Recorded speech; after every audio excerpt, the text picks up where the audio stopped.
Born in London, England in 1757, William Blake was a poet, artist, and spiritual visionary.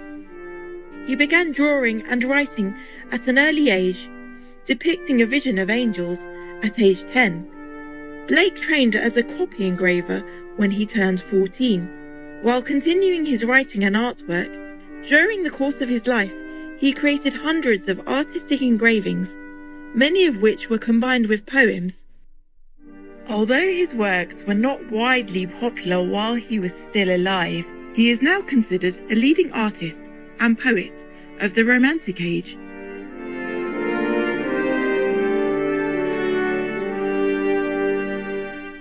William Blake was also an inventor. He created an engraving technique known as relief etching.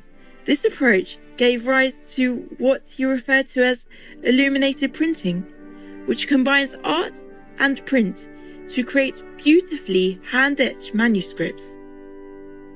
English author Alexander Gilchrist stated in his book Life of William Blake, 1863, that Blake neither wrote nor drew for the many, rather for the children and angels, himself a divine child, whose playthings were sun, moon, and stars, the heavens and the earth.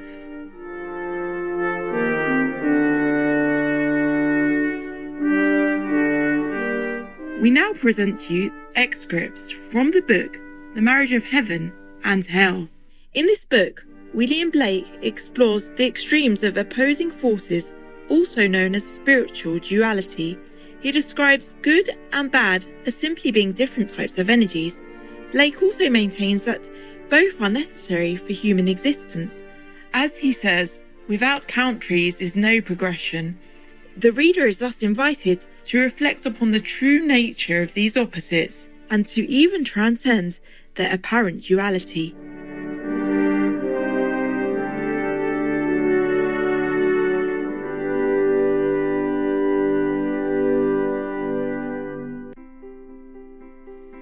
A memorable fancy. An angel came to me and said, "O pitiable, foolish young man, O horrible, O dreadful state, consider the hot, burning dungeon thou art preparing for thyself to all eternity, to which thou art going in such career." I said, "Perhaps you'll be willing to show me my eternal lot, and we will contemplate together upon it, and see whether your lot or mine is most desirable." So he took me through a stable, and through a church, and down into a church vault, at the end of which was a mill. Through the mill we went, and came to a cave. Down the winding cavern we groped our tedious way, till a void, boundless as a nether sky, appeared beneath us. And we held the roots of trees, and hung over this immensity. But I said, "If you please, we will commit ourselves to this void, and see whether Providence is here also. If you will not, I will." But he answered, "Do not presume, O young man, but as we here remain, behold thy lot, which will soon appear when the darkness passes away." So I remained with him, sitting in the twisted root of an oak. He was suspended in a fungus, which hung with the head downward into the deep. By degrees we beheld the infinite abyss, fiery as the smoke of a burning city. Beneath us at an immense distance was the sun, black but shining. Round it were fiery tracks, on which revolved vast spiders, crawling after their prey, which flew, or rather swam, in the infinite deep, in the most terrific shapes of animals sprung from corruption, and the air was full of them, and seemed composed of them. These are devils, and are called powers of the air. I now asked my companion which was my eternal lot. He said, "Between the black and white spiders."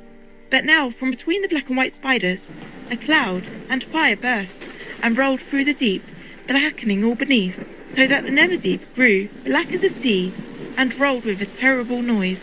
Beneath us was nothing now to be seen but a black tempest, till looking east between the clouds and the waves, we saw a cataract of blood mixed with fire, and not many stones' throw from us appeared and sunk again the scaly fold of a monstrous serpent. At last, to the east, distant about 3 degrees, appeared a fiery crest above the waves. Slowly it reared like a ridge of golden rocks, till we discovered 2 globes of crimson fire, from which the sea fled away in clouds of smoke.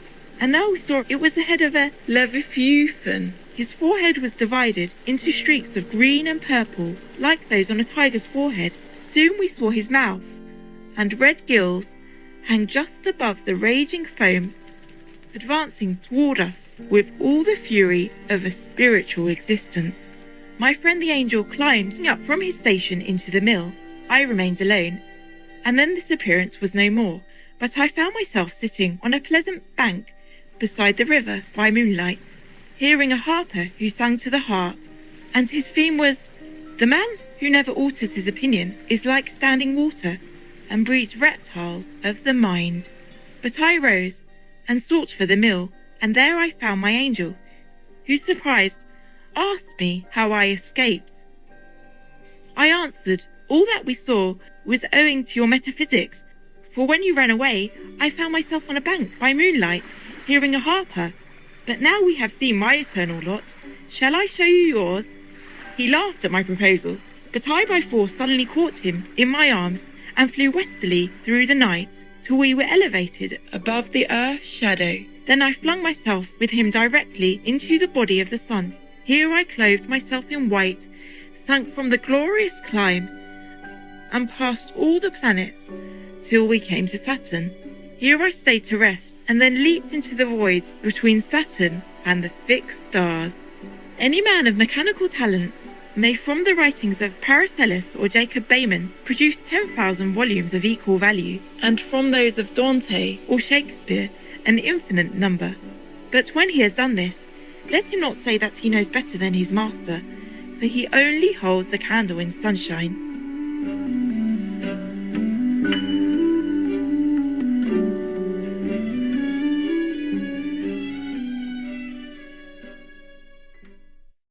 Cheerful viewers, thank you for your company for today's words of wisdom.